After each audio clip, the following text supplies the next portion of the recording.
Check, check, check. Hey, hey, yo, yo, yo, yo, yo. Yeah. What's up, y'all?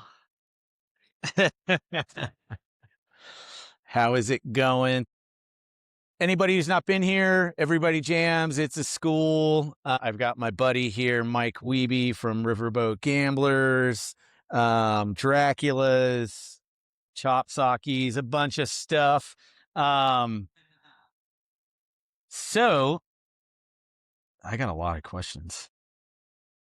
I got little answers. Me and Mike both were running late for this. So just now getting into the mode of like, okay. Let's start at the beginning here, Mike. What first got you into music, and what were some of the first bands or records that you got into at first whenever you were a kid? Even before like punk stuff or Yeah, well, I think the first, Weird Al was the first oh my God, this is great. And like Michael Jackson was really popular, so I liked Thriller, but then when I remember listening to the rest of his records, I was like, this isn't as cool because it's not about zombies or whatever.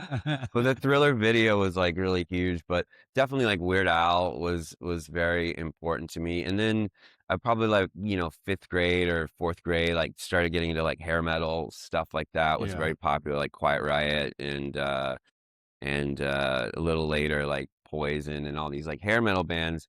But then and I didn't have a cool older brother or anybody to like show me music, I think anything I kind of found was on my own. But in junior high, I met a kid and he gave me a cassette tape that had like Sex Pistols on one side and Ramones and some other stuff. And I was immediately like, oh, I'm done with hair metal. Like I was like, I don't, this is over. Like it was a complete like putting that cassette in, and there was some other like random stuff on there too, but it was immediately like, oh, I don't have to listen. I was like, I liked that because it was the best, most aggressive thing that I had heard up until that point. But then there was this, and it was just like, okay, that's what do you still have that tape? No, I don't have that tape at all anymore. I've lost most things that I've ever owned. I think my mom had one of those that Punk You, or it was like one of those publisher clearinghouse sort of like like you send in a penny. Yeah. CD thing. Yeah. And you never pay for the full thing. Yeah, and she had one that was like all like old punk stuff, and it was like a comp that had like like Billy Idol. Yeah. So like Susie Sue. Yeah. Maybe like a Stiff Little Finger song or something. Well, that's cool. Did you start a band in high school? No, I desperately wanted to, but I didn't have any musical training, and I played the saxophone in junior high band, but I just hated being in school and doing all that kind of stuff. And my parents, because I immediately like dropped out of high school band, they're like, well, we're never getting you a guitar. You don't like music. And it was just like, I just don't like playing Philip Sousa songs, And so I did, but my friends had a band. They started a band called Sodom and Gomorrah Liberation Front. That was like an industrial band, and I was the videographer. I would like make I would get 2 VCRs and I would just like cut scenes of like cool things that happened in like Godzilla movies or cartoons and just like anything that looked visually kind of cool. And I would like tape them into like a compilation. And then I would lug like 4 really heavy TVs to their shows and set them up on stage and hook them all together and hook it to a VCR. And sometimes I have 2 VCRs so I could switch it. And I got paid nothing for it. And I was doing so much more work than the band to like make this happen. And, and then in college, I got a guitar when I got to college and was kind of trying to figure out to play it. And then suddenly like figured out a Ramones song. I was like, oh my God, okay. I kind of get a little bit of handle. And then I didn't start a band until I went to college in Santa Fe for theater for 2 years. And I went back to Denton, Texas, and Yeah, and that's when I met Fadi from Riverboat Gamblers, who still play with, and some other guys, and they had a band that they were just starting, and then I joined that band, and we changed the name to Skeleton Kids, and kind of went from Did there. Skeleton Kids ever record anything? Kids recorded a 4-song cassette tape, so it made the Billboard chart. Um, Black and white homemade cover. It exists. I think my brother might have I think somebody digitized it, but I don't I think I've haven't had the ever. courage to go back and listen to it. I'd love to hear it. I don't think I've ever heard it in all these years. Yeah, I have tried to Um, track it down. what was that first recording experience like doing that? Where did you guys record that? I don't remember, but it was like a guy. We found like a random guy, like no Yeah. connection to him, and we drove out to Dallas, which is like 35, 40 minutes away. And yeah, I mean, I just remember being very overwhelmed by the recording experience, and still kind of am. I mean, you go into these rooms and it looks like the Starship Enterprise with all Mhm. this stuff in there, and you're like, how are these millions of things gonna do? And I'm a little bit more comfortable with it now, but I just remember being very overwhelmed and realizing, like, when I was, like, recording vocals, like, "Oh, I don't know how to sing at all." Like, I Yeah. was like, "I don't know what I'm doing." I've never really, like, never, like, phrased out, like, it was just kinda like I think in the early days, I really kind of, like, I'll write a chorus, and then I'll just kinda make up how the verses go in live shows and stuff like that. We still kinda do that. Yeah, it still happens a lot. It usually works out, though. Yeah. It's just punk rock. All you gotta do is get up there and be punk. Exactly. So what was the Denton scene like? And you met up with Foddy and Pete Yeah. and everybody. So this is like 95 that I got back to Denton, and there was there was an older guard, like I would say the graduating class ahead of me, like guys that were like 4 years older, that were really kind of coming off the tail end of the grunge explosion, and Was that like Brutal Juice and Brutal Juice, Baboon, and they weren't grunge bands, but they were kind of this hybrid of I mean, yeah. still a little bit of that like 90s alternative sound, but freakier and way Was different. that Like like the Paper Chase too? Paper Chase were Dallas guys, but Yeah. they actually Paper Chase was in a pop punk band. This guy John Congleton was in this band Paper Chase, and now he's like won Grammys for producing records and stuff. He's a very like well regarded producer, and but he was in a pop punk band called Brain Bad Hair Day, Yeah. and they're like a very like complicated, lots of changes, kind of Yeah. mathy pop punk band. I don't think I ever met him. But I do remember seeing him at like Spasm 151 shows because he Yeah, yeah, recorded their record, yeah, which like it's funny because I always thought that Spasm 151 record, I was like, this record sounds so good. yeah, And like even then you're like, oh, recorded by John Congleton, but you wouldn't think. And now like today he like does like Nine Inch Nails and yeah. He stuff. And does, yeah, like like crazy big stuff. yeah. Um, but the Denton, so there was this kind of like older guard, and some like Brutal Juice and Baboon. Some of these bands were getting like major labels were sniffing around. This is like so right after like grunge hit, and Seattle was like everything was Seattle based. But then several years after that, all the major labels started to go like, okay, what's our new Seattle? And it was San Diego for a while. It was going to be San Diego, and but there was a hot minute and a very minute where they're like, maybe Dallas, and they signed up a bunch of bands in Denton and Dallas, and none of them like took off and none of them were Nirvana, because back then it was like majors would like sign these bands and it would be like, well, if it's not selling Nirvana or Soundgarden numbers, then what's the point, so then they just kind of get dropped and stuff like that. Yeah. Yeah. Yeah. Toadies were like the one band that it did have a hit and did very well, but I think that I mean, you'd have to talk to the Toadies guys. You should definitely get one of them in here. But like, feels like they were like the classic got screwed over by the major label story. For sure. And Yeah. Like I it's weird. I remember, like, even when I was a kid in San Jose, like, I knew who the Toadies were, and then when I moved to Dallas, I think I just remember thinking, like, that was the one band that was from Dallas. Yeah. Yeah, they were definitely the one that kinda made it out, and they're still killing it right now. But, but the Denton scene, so there was these older guys, and there was this, house not unlike this one, but completely dilapidated, like, completely, totally dilapidated, and they were a fraternity. They initially started, and they were, like, an official fraternity for a while, but it was total Animal House style, like, it was not, these were not frat guys, these were, like, and then they kind of turned into like kind of sketchier and sketchier like drug users, and they got their they got their frat thing taken away. This is like years before, and then they were called the Delta Lodge. Originally it was the Sammy House, and then it became the Delta Lodge. And there was like a band there called Dope House that lived up to their name.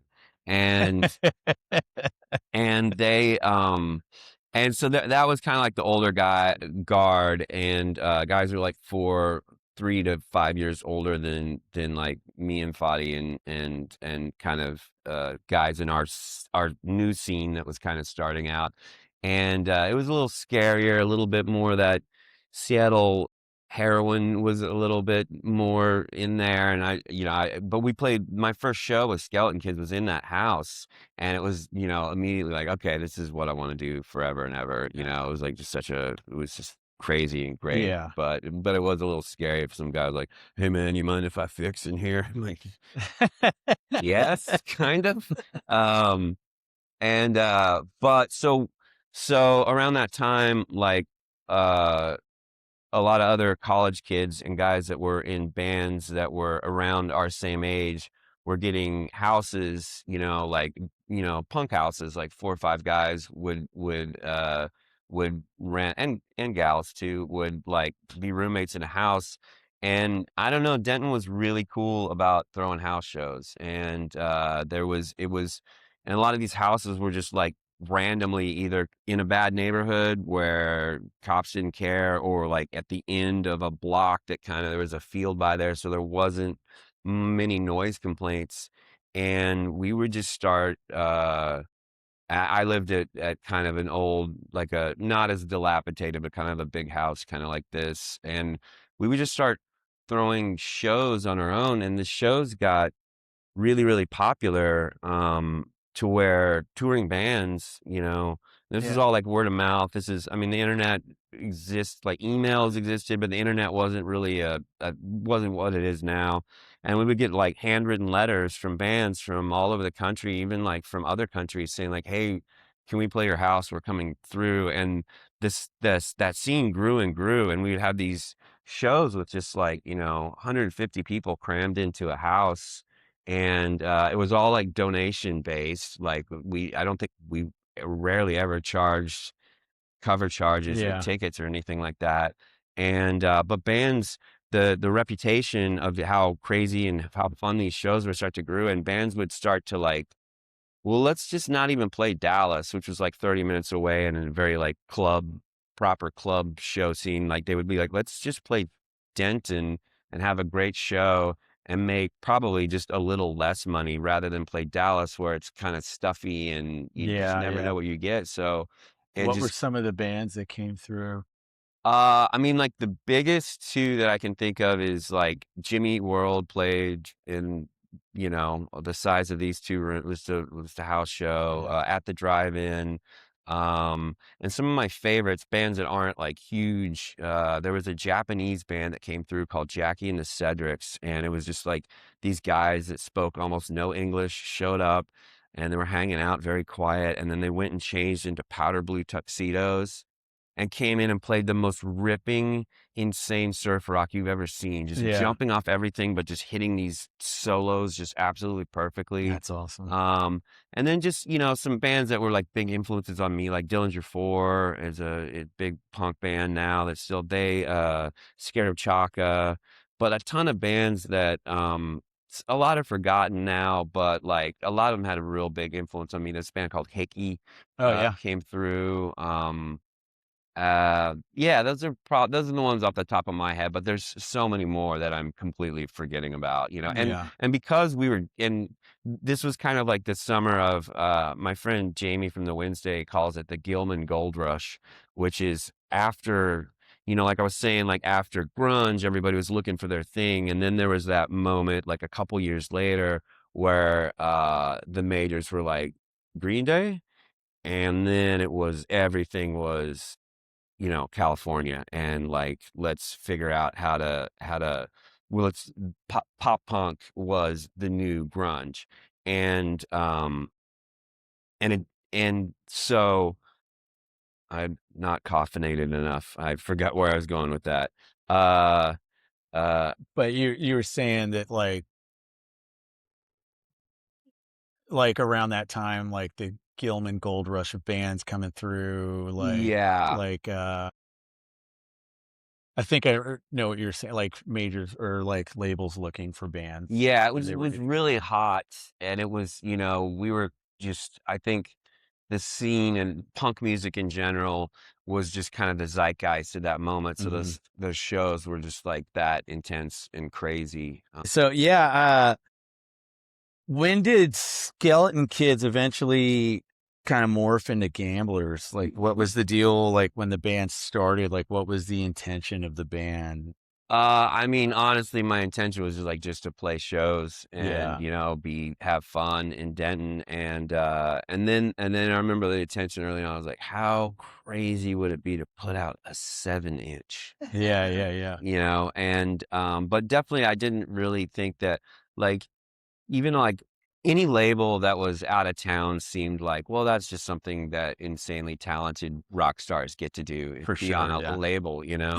And we had friends that, some of the early stuff started little labels. But so me Skeleton Kids broke up when our bass player went to Guatemala to do his Mormon mission.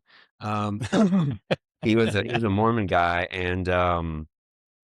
and went out there. He had to be out there for 2 years and changed indigenous people's religious beliefs, I guess. Um, but he's like a great guy. I'm still really good friends with him. Actually working on a project with him. Anyway, there's uh and then so me and Fadi started a band that became called Kid Chaos, and it was a band. It was a punk band, but we had horns.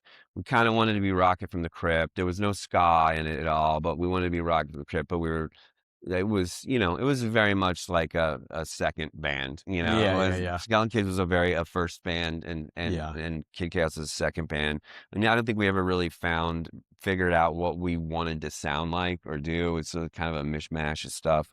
But around that time, so there's all these punk houses, all these people in bands live in different punk houses, and then everybody just starts making other bands because you just want to play more. When Gamblers started, like what was kind of like going through you and Foddy and Pat's head and Well, stuff? so Like, so me and Foddy had Kid Chaos. Pat and Foddy were in a band called the Sillies, and And I think there was another band. Fadi was also in a band briefly called the Red. So all these bands were kind of together doing stuff and hopping members and stuff. And I think the idea with the Sillies broke up, and I think there's one Riverboat Gamblers practice without me. And I don't think it was called the Riverboat Gamblers. Yeah, it was with the singer of the Sillies, Jeff Silly, Jeff Silly, who was infamous for he was naked constantly. He was just constantly naked and which is would funny because he's so like mild mannered. yeah, yeah, yeah. And he would does it at Yeah, once, yeah. yeah, And he would just pour trash juice all over himself, and he'd start the show wearing some kind of a loincloth and then just get up, and he was quite the character. But I guess for some reason he didn't really want to do Riverboat Gamblers, didn't like the style it was. But what it was that Pat Lillard, our old bass player, had picked up a band called the Dictators. He got this band called the Dictators. It was a '70s band from New York, part of that CBGB scene that were they were punk, but they were a little bit more rock and roll. Um, there and the reason he got that record, 'cause there's a band we all really love from Japan called Teen Generate, and Teen Generate is named after a Dictator song. And I remember he got the record, and we put it on, and it was slower than a lot of punk stuff that we were really into at the time. Like, a lot of music that we were listening to was really fast, and kind of a little bit like, there's some lyrics here and there that were kinda corny, like, she got red lips, she got blood on her fingertips, I like and the, lots of pizza, lots of pizza, ice ice cold Coke, Johnny Carson telling Yeah. jokes. And at first we were like, "This is pretty silly, this is funny, I wonder why they took their name from," 'cause Teen Generate were really fast and garagey, and we're like, "I wonder if that's their name."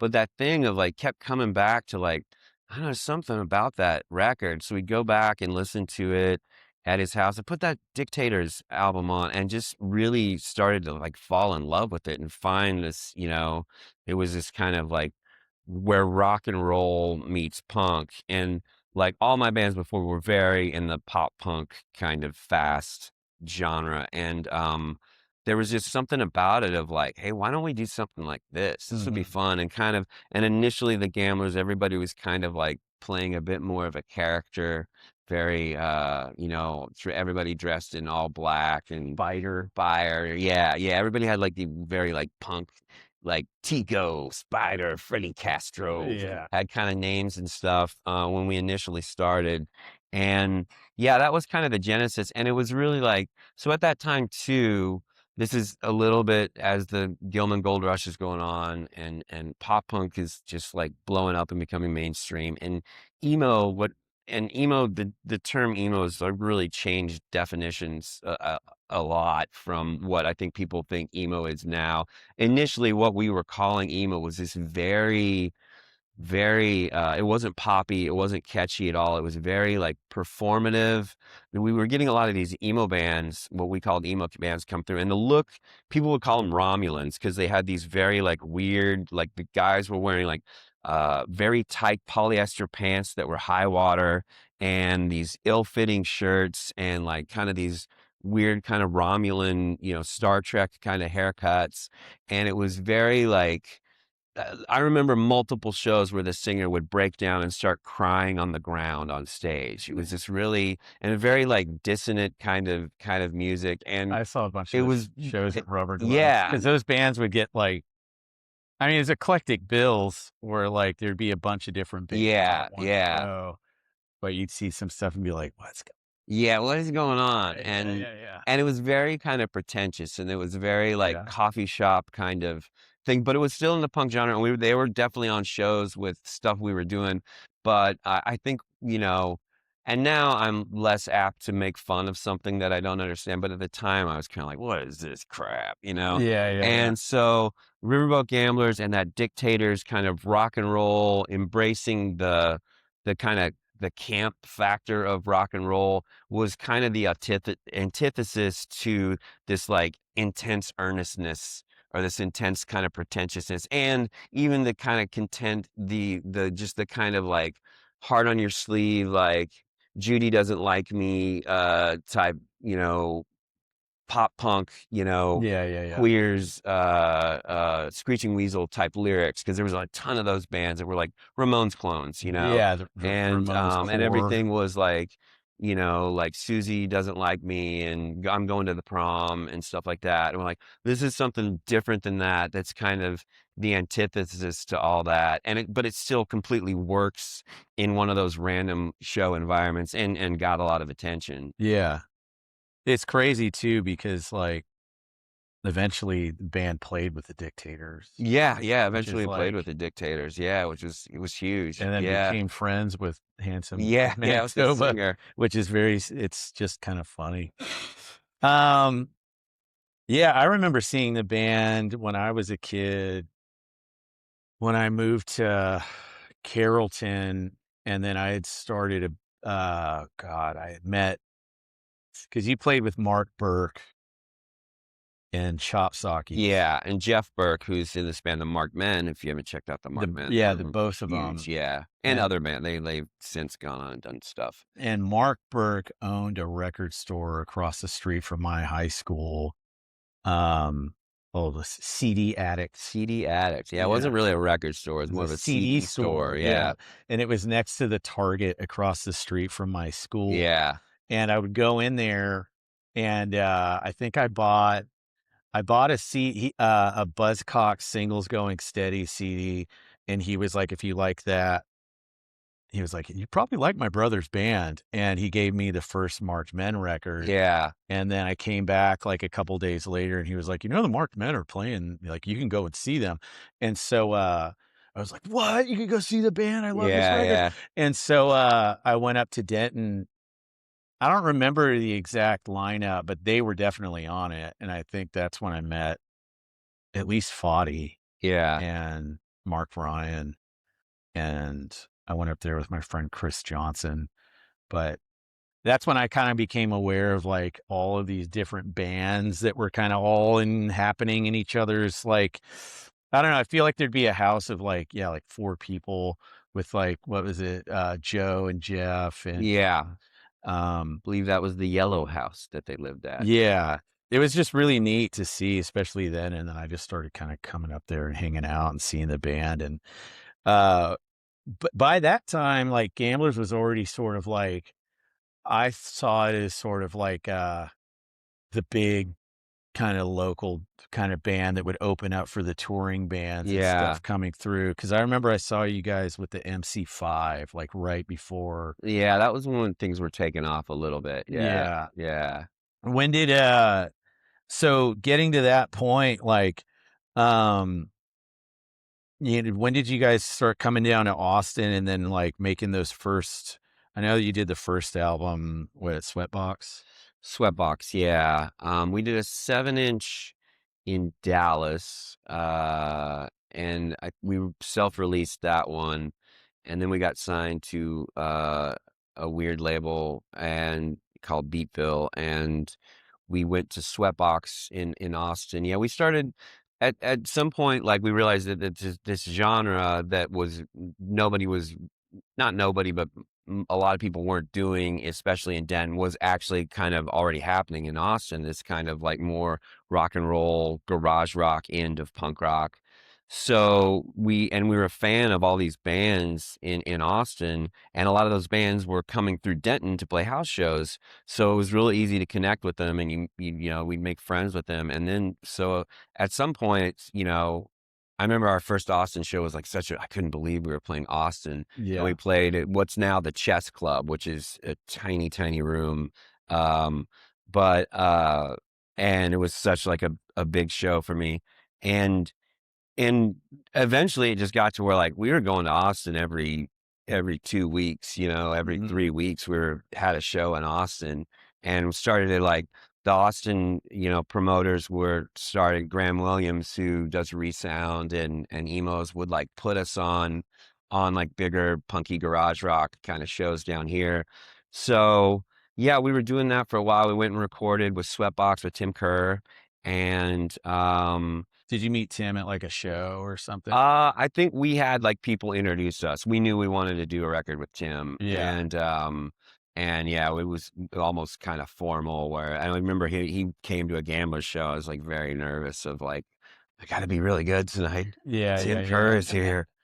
And, yeah, so we met him and, you know, I was really nervous about asking him to do the record, and he was like, "Yeah, of course. Let's do it." That's awesome. We're gonna And have Tim come and do one of these too. Do you guys yeah. know who Tim Kerr is, everybody? A lot of people do, big boys.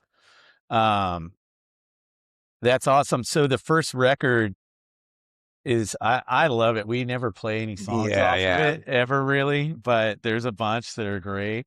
Like, you can see the even from the first album to Something to Crow About, the second one, that there's, like, a bit of a shift and Yeah, goes a lot from like, let's be the dictators to let's be influenced by the dictators between the first record and the second record. yeah. And the second record, Something to Crow About, has a lot more of like the punk the faster kind of punk and the a little bit more of like the chaotic garage rock all over the place. Whereas the first record's a little bit more like trying to dial in that Dictators thing a little bit, but I think we found our own voice on the second record. Yeah, absolutely. It was, so is that kind of like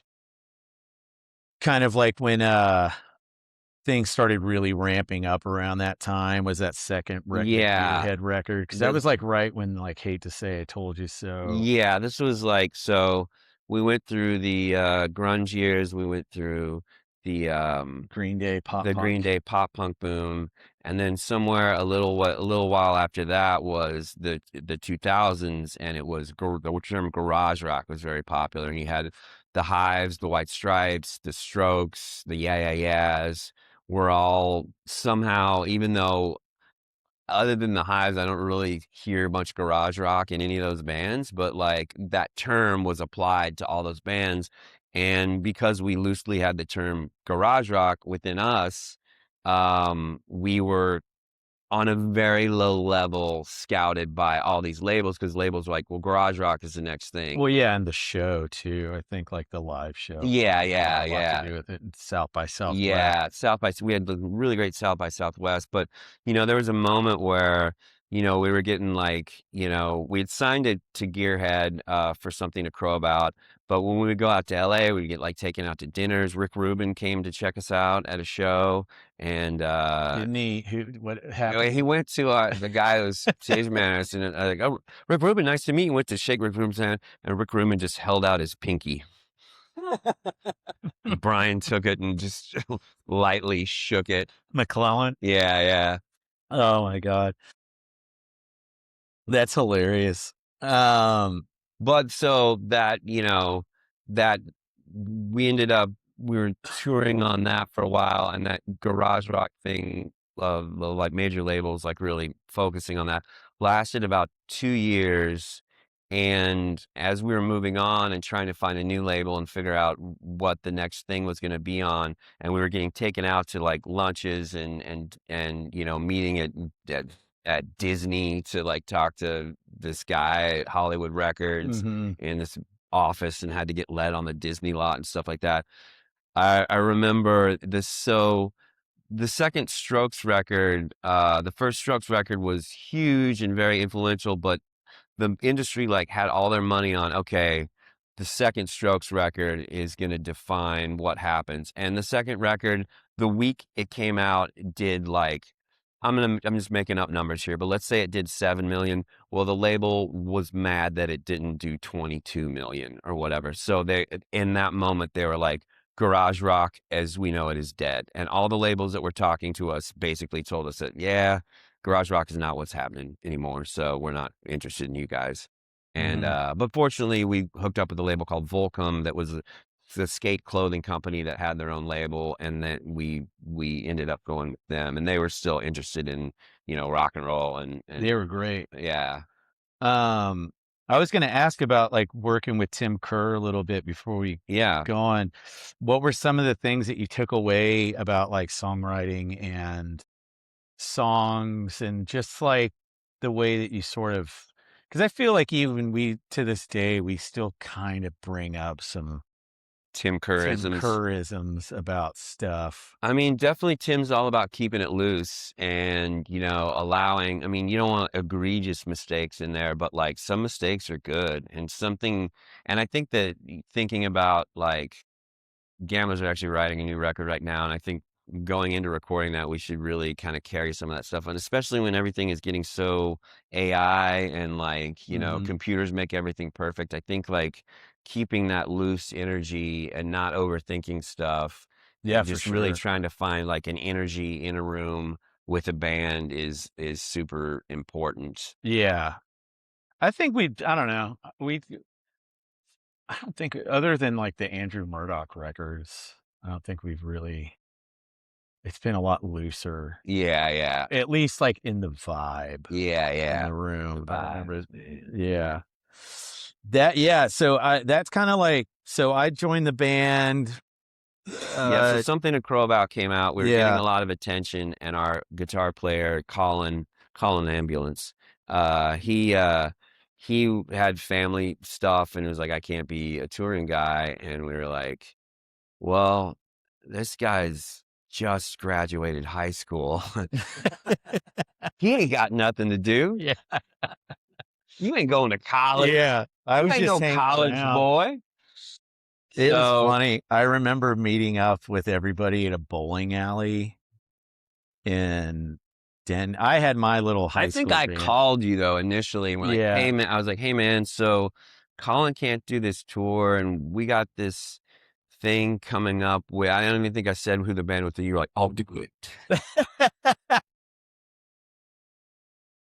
But I remember going to this bowling alley and Brian McClellan, who was the tour manager slash, he wanted to be the manager. Yeah, yeah. Uh, kind of giving me the rundown of everything and like going like, like no polka dot shirts, no skinny ties, no creepers. Like it was just funny because I used to wear like striped shirts, creepers, polka dot stuff, and skinny ties and like neon stuff. I didn't even know we got a dress code. Yeah, I didn't know we had a dress code. he gave me this like. Well, I'm sure Brian's like that. Yeah, yeah, yeah. He like will form a set of rules about something that don't Yeah. exist. Um, but it was, yeah, I remember that time. Like I don't know, it was just I was just excited like about like when you're first, like for you when the band started touring. What was, I mean, like, how exciting was that? Or were you, like, freaked out? Freaked out. I was very freaked out because I didn't travel much as a kid. I never really left Texas. And, you know, years in New Mexico, like I never left Texas. So it was, a ticket to the world. But I was very scared. I was just like, man, I'm gonna be gone for a week. Will anyone know me when I get back? You're like, Yeah. it felt so like going out for like 5 days or a week felt so long. And then later, years later, get to the point where like, oh, I can do a month on my sleep. Like that doesn't Yeah, even yeah, seem yeah. like any time at all. It's just a month. Oh, cool. Yeah, Yeah. we'll do that. Month and a half, no Yeah. worries. Now I think it's reverted It's back reverted back to where it's like, God, it's gonna be 5 days Yeah, or yeah. whatever.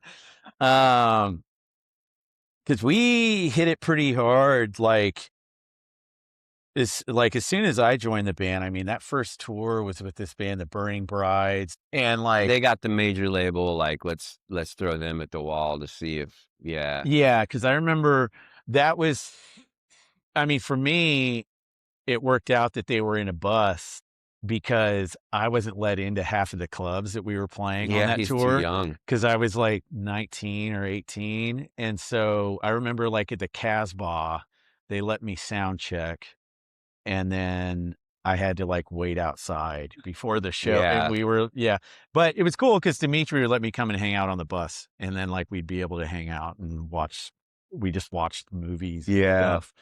And, but we toured like a ton after that. Yeah, I mean, I'd say we were out half the year roughly, And we hadn't 5 months out of the year. yeah, and that's like we were touring Crow, Yeah, we toured Crow for a long time. and and then it was cool meeting the Vulcan dudes. But what I wanted to ask at least was like, it's funny because I think I had a few questions that were related to this when we were in the middle of like doing all of that stuff, just like working constantly. There's all these like weird little satellite things kind of happening too that I think that you don't really appreciate until Yeah. later. Like little video game things, or like, Yeah. like I don't know. It's just like looking back, especially kind of like noticing like when shows get bigger and bigger or something, or like stakes get higher and stuff. Were you aware while that was happening, or was it just kind of like now when you look back, you're like, whoa, like that was kind of, Yeah, I did not appreciate it very much. Like, I was always so, like, worried about getting to the next level that I think there's a lot of times that I didn't really appreciate what was going on. yeah, Um, I think that's normal. yeah, I was just so, just so focused on, are we doing the right thing? Are we making the right moves? Because definitely any of that like industry stuff was so, maybe one of the bad things about the only bad thing about being in that house show scene and doing everything DIY was when it actual came to actual business and the industry part of the music industry. I think we were just completely just naive rubes about Yeah, all yeah, that yeah. stuff. So I feel like we made a lot of mistakes in that department. Yeah, I don't know. I mean, like, I think we did the best we could when Oh, we we did the got to best we could. I'm Volcom. not I'm not full of There was regret. definitely a lot of, like at least with us, there was definitely a lot of people kind of always, I feel like, kind of trying to guide our hands along through stuff, and I don't know, hindsight's always 20. Yeah, hindsight's 2020. So we ended up signing up with Volcom, and we went to LA to record Confusion. For the students here, or students of all ages here, can you explain what pre-production is and why it's important? And because Andrew came out here, we met this guy Andrew Murdoch, who's a producer, and he was a nice guy. We worked with him despite his catalog. Yeah, I, despite his catalog, he was like, he's he really wanted to work with the band, and he would like fly out to shows to see us. He'd like fly out from LA to Chicago and to other. He came out to a bunch of shows and was really pitching himself, which was weird because we were used to like other way around. the other way around. Like, Tim, would you do this? And he, was one, and he was very open. He's like, listen, I know the type of music you guys do, that you're going to look at my resume and not like it. Yes, I made a lot of money from making Godsmack's record. And we were like, yeah, that's not cool at all. Uh, but he's like, I think I hear what you do, and just because I did record that band and made them sound like that doesn't mean I'm going to try and make you sound like that. Yeah. And really kind of pitched himself that way, and ultimately like won us over. And so we got to go like, and there was more money in the music industry back then, especially for like mid-level bands like we were. So we got a really cool experience of getting to go out to LA and live in this like kind of infamous, famous apartment complex for like child actors and people working in Burbank called the Oakwoods, aka the Coke Woods, because all the LA Sunset Strip bands used to live out there and party really hard. Yeah. And yeah, we were out there for like a month or something like that, recording a record, which was just absolutely insane. It was great. Yeah, it was really, really fun. I remember we were in a pool.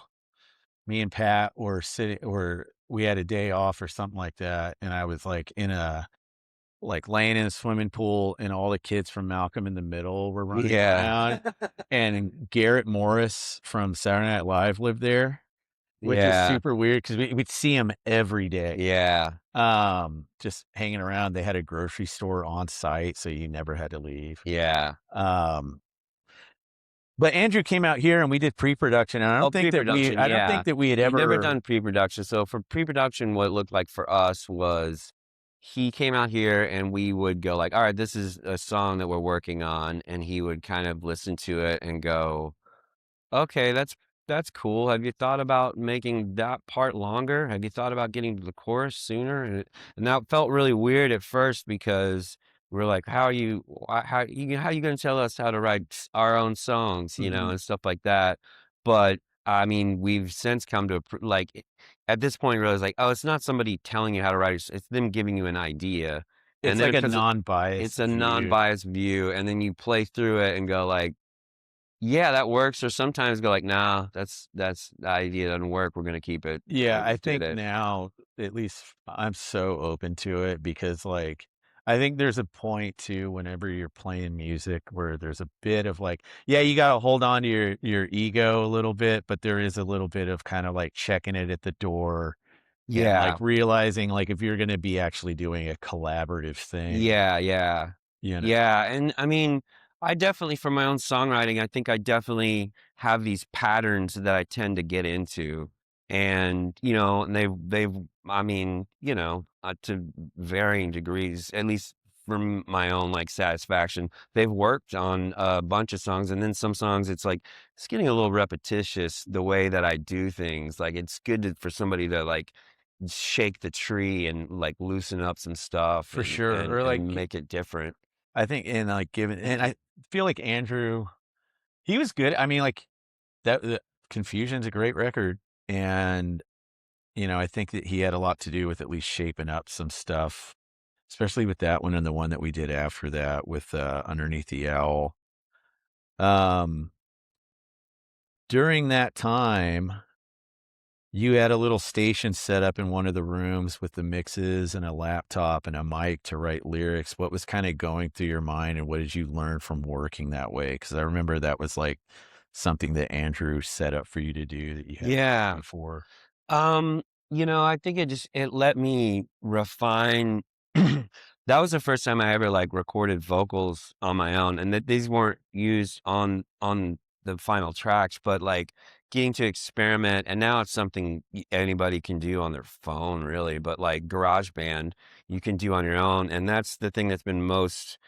Because I have all these ideas, but they need to get edited really bad, and that allowed me to kind of self-edit before I'm going into the room for to do stuff. So that was and play with melodies, and there was a couple songs that I was like, I just didn't. I had an idea for a vocal melody, but I didn't know how it could be, and it completely changed because I got 3 hours or 2 hours or whatever all by myself just trying stuff that absolutely doesn't work while you guys are, like, working on other stuff, and or I was doing it, like, late at night and, which is what I do now, but it just makes time so much better because 'cause I'm not, like, going into the room and going like, "Hey, everybody, just keep playing these parts over and over while I try and figure out this Yeah, thing." yeah, So yeah. that's a piece of technology that I really appreciate. Yeah, I think doing, I mean, it is so crazy how easy and everything. I mean, like recording this thing right now. Yeah, yeah. But during that time, you worked with a legendary vocal coach, Ron Ron Anderson, Anderson, during yeah, that record.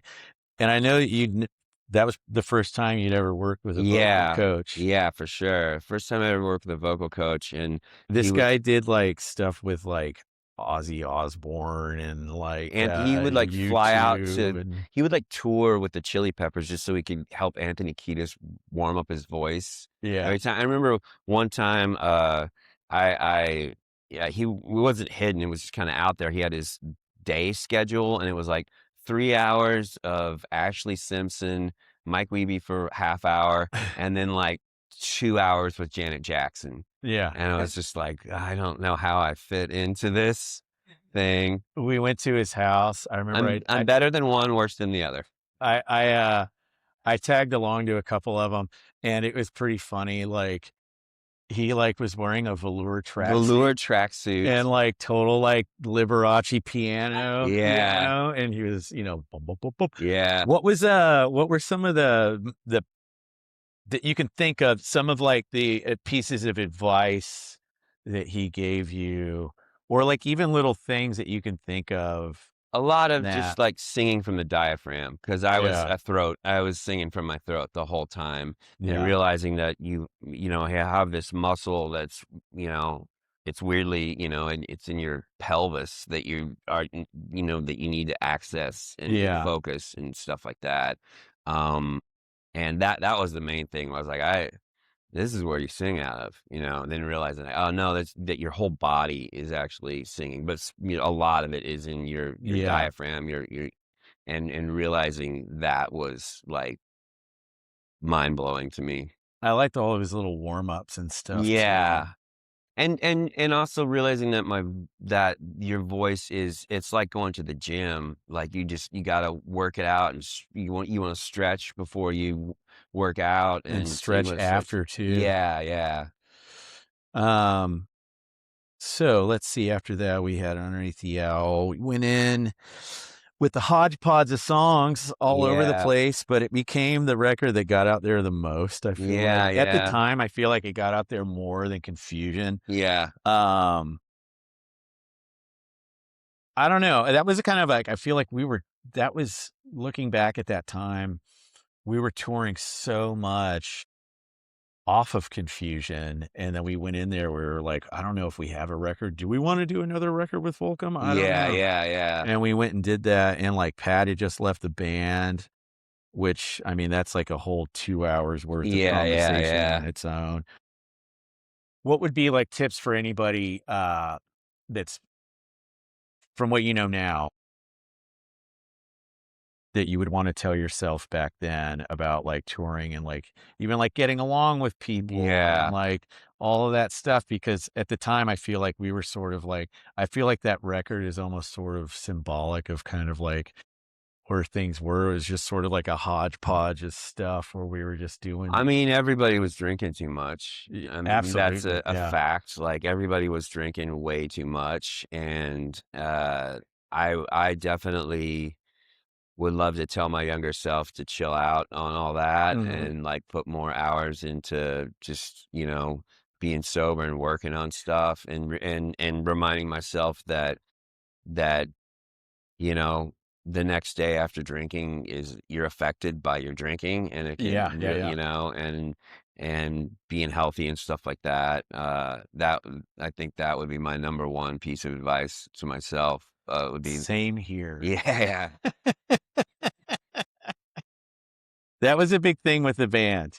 yeah, That was just yeah, like a big yeah, it's chilled out now, yeah. but that was a big part of the band's Yeah, and it's identity crazy. I remember was like being around other bands that were like hard drug bands and going like, how do you even do this? Because we yeah. just drink and we're a mess. Yeah, exactly.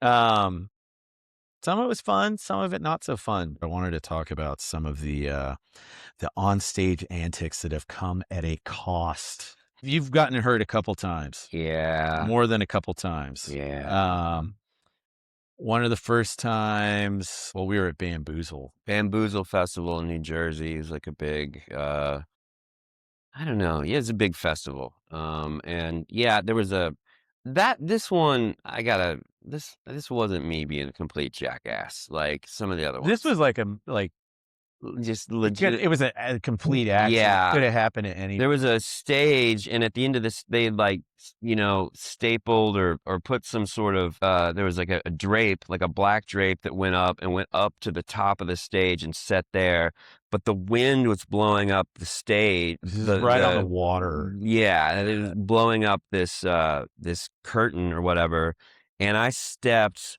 off the stage thinking I had another foot of stage, and I fell right into a barricade, and I broke this like boxer's fracture.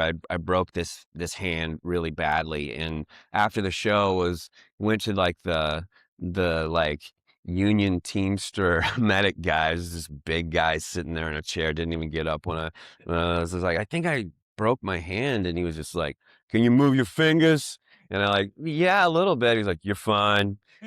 And um, so toured for like another 2 weeks. Well, I think the funny thing at that show was, like, we were on stage and you went, like, head first down and, like, into the barricade, but I remember, like, we're in the middle of, like, the 3rd or something song, and you, like, stood up and looked at us on stage and was like, going like this, like something Yeah, happened, and then right in front of the stage, like 20 feet away was the medical tent. yeah, And, like, Mike went over there and sat down inside of the nurse's station at the medical tent with his microphone and sang, like, the rest of the set.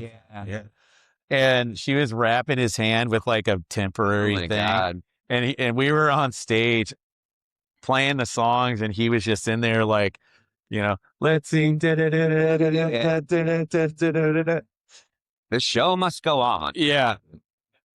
It's funny, like, we played CBGB's the day after or something Yeah, like that yeah, for the first and only time. yeah, And you can see pictures of Mike with, like, his cast. There's a yeah. bunch of, Bunch of like cast photos. there's a bunch of cast, documentation from Yeah, around that time because I feel like we did a lot of stuff, like the true crime video maybe, yeah, yeah.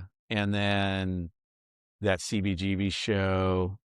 But And yeah, then later, I think I fell again, and there was all these pins and stuff in here, and I messed the pins up, so they had to open me up and take out all the pins and fix what they did. This is like years later, so there's another round of cast photos and yeah. stuff like that. Um, there was the infamous Pat Lillard Oh, teeth thing. I still feel awful about that. I was swinging a microphone as I was wont to do my Roger Daltrey impersonation, and I swung it, and I'd done it a million times, never a problem. But it was, I don't know. I was thinking I just get so excited during a show and just want everything to be as crazy as possible. And I swung it, and Pat was looking up, and the mic came and hit him on the teeth and broke his teeth way up in the gum line, Yeah. and we had to cancel our tour, and I still feel really, really shitty about that. But I think it did the band a little bit of a Yeah. service because Rolling Stone picked it up, Yeah. and I think it may have, like, gotten the name out for the band a little bit. So Yeah. it was like Pat's teeth were sort of a sacrifice for the Yeah. notoriety of the band. Yeah. Uh, we made stuff with his face on it, though. Yeah, Like, yeah. somebody snapped a picture. He's just ghost white with the darkest red Blood. blood coming Yeah. out of his mouth. But we, like, put it on pins and Yeah. shirts and stuff like This is that. before, like, GoFundMe and stuff like that, so there was a company called MusiCares that is, like, a charity for musicians that helped out with all that. But that was the other thing I felt so bad about. He's gotta get all this dental work done. I'm like,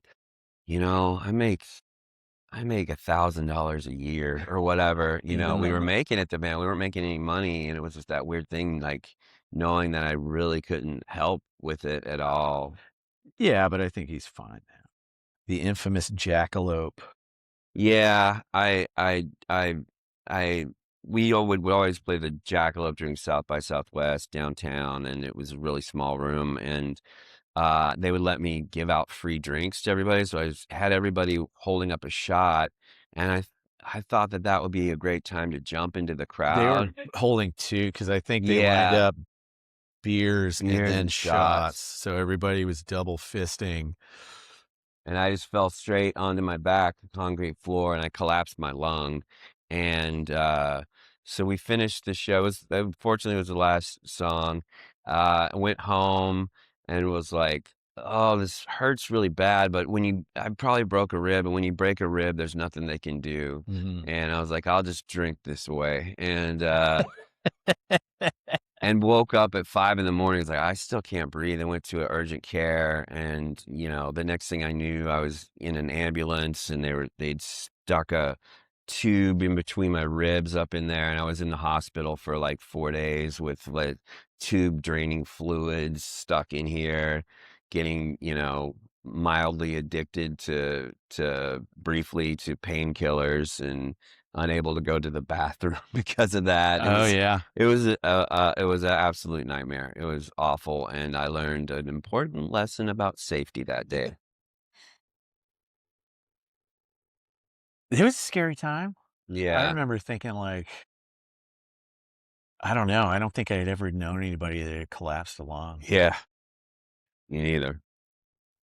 Um, well, touring isn't all glitz and glamour stuff, we know that, so when we talked about we kinda covered that with, like, giving advice to, like, your younger self, but right now, we're working on a new record, which Mhm. is rad. I wanted to talk about kind of, like, what current songwriting processes look like, and, I don't know, where do you usually feel like you kinda start? Because I know, with, like, throwing a song together, it's kinda like fishing a little bit, Yeah, yeah. where it's like picking up a guitar. Yeah. My usual method lately has just been usually I'll pick up a guitar, a lot of times acoustic, and just bang around until I find something, and usually I'm coming up with vocal melodies at the same time and just Mhm. trying to find something that, that that fish hook nibbles a little bit, Mhm. and then just kind of going from there. But I mean, very recently, I've been like, all right, I'm not gonna, because I've always written songs like sitting with a guitar. I'm like, how can I do this a little bit different? So I've been playing with bass a little bit more Yeah. and trying to, come up with stuff in that way. But I still don't have any like formal music training. So I always just kind of feel like I don't know what I'm doing. I'm just like doing it. Yeah, I feel like I don't know. I feel like we kind of bounce a lot of stuff back and forth Yeah, between yeah. each other and between the guys in the band. It's harder, I feel like these days to do it in like the classic sense of like, let's just all get in the room Yeah, and yeah. jam. I think everybody usually comes in with like a pretty kind of like sort of solidified idea. But I was gonna ask you too, just sort of in your process of doing that, like, so, like, starting with an acoustic guitar kinda thing, and then, like, recording an idea on, like, your Yeah. phone. Phone, yeah, I'll just because I'll forget everything immediately if I don't record it on the phone. And then there's some stuff where I'm like, I think I just lost the greatest pop song in history because Yeah, I didn't push record on my phone. Because like, I'll remember that. And like, I don't know what that was, but it was genius. And now that's it's a gone. that's, I think, the biggest thing is, like, literally to just record everything at this Yeah. point because you won't remember it. Yeah. Um, yeah, and then we usually like, kinda send it back and forth and GarageBand stuff out a lot. Um I wanted to ask a couple more questions and then we'll open it up if anybody has questions here. Um, has your definition of success changed now than what you would have thought it was when you were younger? Yes. Yeah. I mean, I think like the fact that we've got to do this for as long as we have and that we still get to do it, and that there's people that are interesting is success. I mean, I'd be lying if I said there wasn't like it would have been cool to like make a little bit more money there. Yeah. But I mean, I do feel like we've got to do it so much more, and that there's a lot of people that don't get to do it and that haven't had the opportunities and good luck. We've had a lot of good luck too. Um, but it's weird what success looks like and how bands come up now. I mean, everything is so social media and internet focused. Like, I don't really know what the process would be right now to become, touring and successful. It's like a very different ball game right now. So but I do feel, yeah, I feel pretty successful and very, very lucky more than that. Yeah. I feel And like like, lucky enough to like get to work with like awesome musicians and that are also my friends that I grew up with. yeah, no, I think it's pretty awesome. We always end up doing the same thing where we end up playing with the same group of Yeah, people yeah, in yeah, it different still happens, variations yeah. of, Ian plays bass in Drakulas a lot of times for our touring stuff. yeah, I feel like, we've been I don't know, we rarely reach outside of our little Yeah. friend group with our bands and stuff. Um, well, cool. I had a couple more, but I know we're kind of running out of time here, and I wanted to just open it if anybody here has any questions for our friend here back there.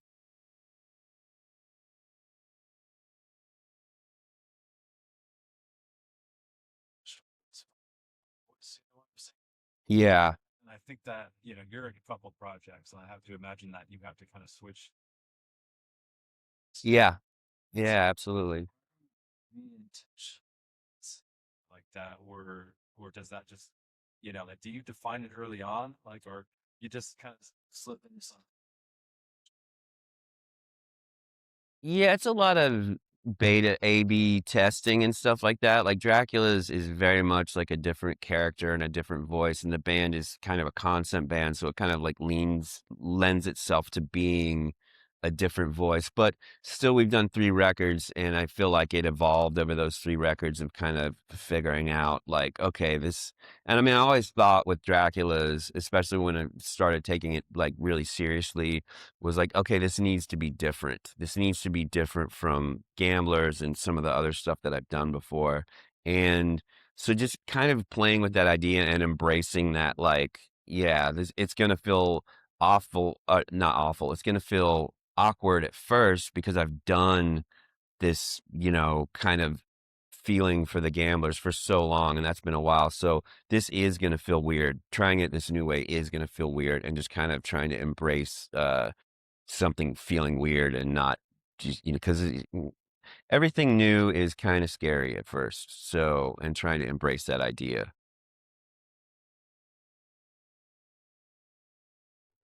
Yeah. Yeah, yeah. Well, the band Drakulas is kind of a concept band. The idea of like all the songs are written from the point of view of different characters in like a fictionalized, like late 70s, early 80s New York, sort of, based around like my m- young impressions of what New York City was like of movies like The Warriors and Taxi Driver and I don't know, even just the opening shots of Welcome Back, Kotter, where it looks like this kind of bombed out crazy place. I think it works because I picked up on that. Awesome. Awesome. Awesome. Rad. Anybody else have any questions? No. Okay. Mr. Cole. What else do you do besides music? Are you like a bartender or? I am currently tending bar during the World Cup, and they're showing every World Cup. And I can't tell you guys how much I don't care about soccer. But I'm a little invested because if Mexico keeps winning, I keep making more money on these shows, That's good. these games. But yeah, I mean, I also do some stand-up comedy on the side, and have there was I kind of think the one thing we didn't really touch on in the Gambler's career is after our third record on Volcom, The Wolf You Feed, the label went under, and we were just kind of drifting for a while, and we'd still like put out singles and still played shows, but we kind of weren't doing stuff.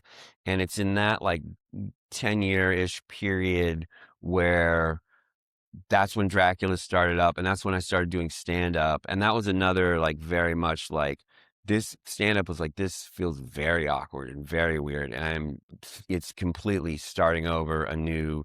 It was like learning guitar for the first time where I was really not good at it. And it felt awkward and weird, and just I was really discouraged on it for the first year or two at not being really good. I was like, I want to be good right now, and then sort of just embracing that is a process of getting better, and to try and enjoy that process, even though it's still frustrating because I want to be good at everything immediately and I don't want to put in the work. I'm sure that kind of lended itself though too to kind of influencing the music stuff Yeah, too, totally. like It doing something absolutely, uncomfortable like that yeah, and getting up on stage and just kind of having to, I don't know, like, and bombing, yeah. um,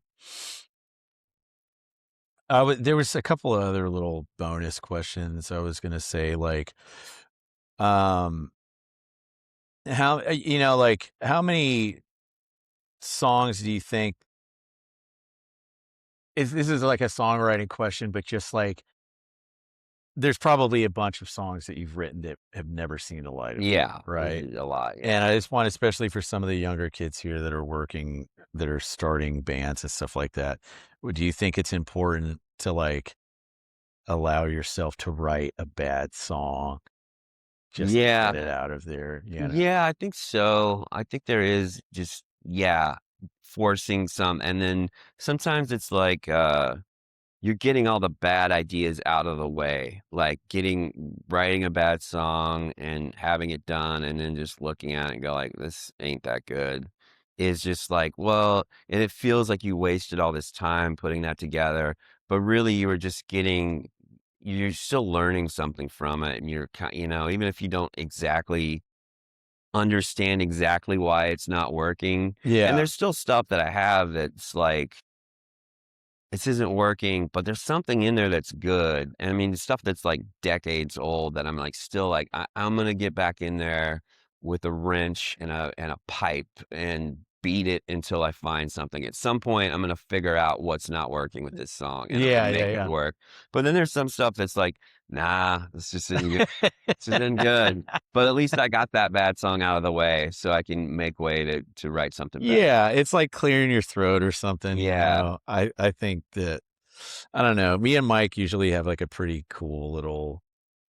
There's been times where we've like definitely done it in the classic sense of like just playing guitar and Yeah. doing the blah blah blah blah blah. We Yeah. like the I heard somebody call it a vowel movement. Yeah. And so like where you're just sort of making sounds with your mouth and playing guitar. But Yeah. we've written a bunch of cool songs that way. Yeah. Over at the Space, which I'm excited about making this record that we're scheduled to do it at the beginning of August. We shall see if it Yeah. happens. But all right, I think that brings us to the end of it, dude. Thank you for coming down to Thank the you, school. Thank guys. you guys for coming.